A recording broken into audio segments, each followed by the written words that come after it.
This is how cladding is joined to a house frame. The nails at the top of the screen are used to make sure the spacing is correct.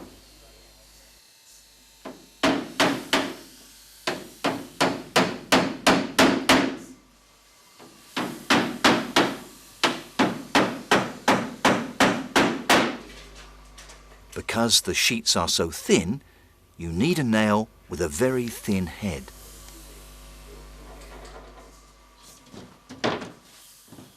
Plasterboard has a recess along the edge to allow the nails and jointing tape to be covered over.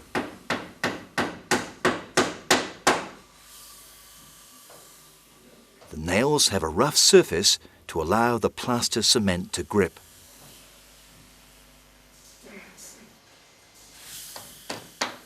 The art is to drive the nail so it's flush with the surface, yet not damage the plaster with a hammer.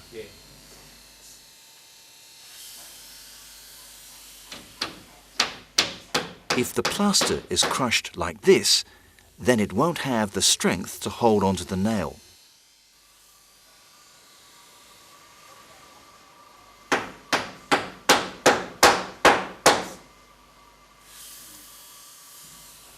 Once the nails are in place, they are covered with plaster cement and jointing tape and sanded smooth.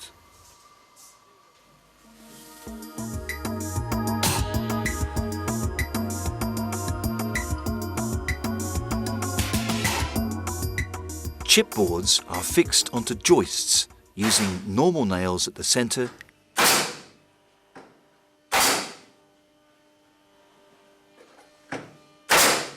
and screws at the corners to prevent the edges curling up.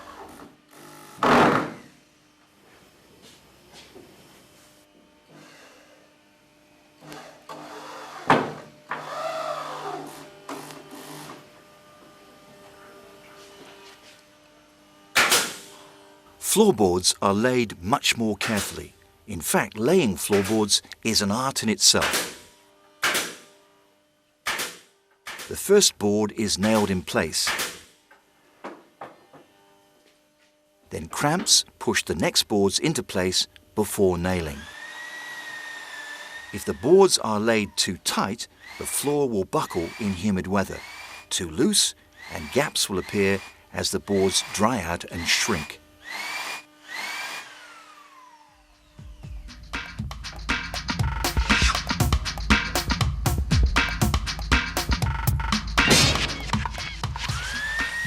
There are various ways of fixing wood to masonry.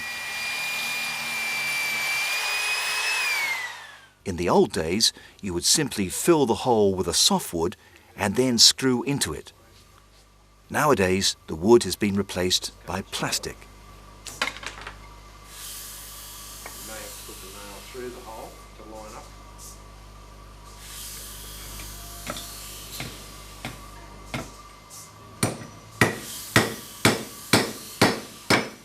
This screw expands when it is hammered or screwed into place. Take it out and lock off. Take it out and put it in. The expansion bolt expands when the bolt is tightened and pulls a cone into the expandable sleeve.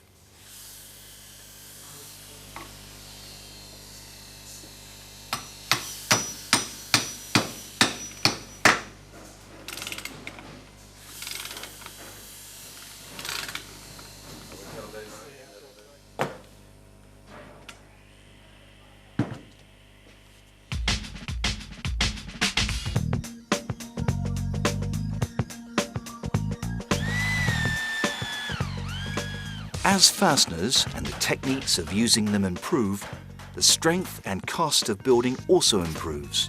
The result is cheaper, stronger buildings that are easier and faster to build.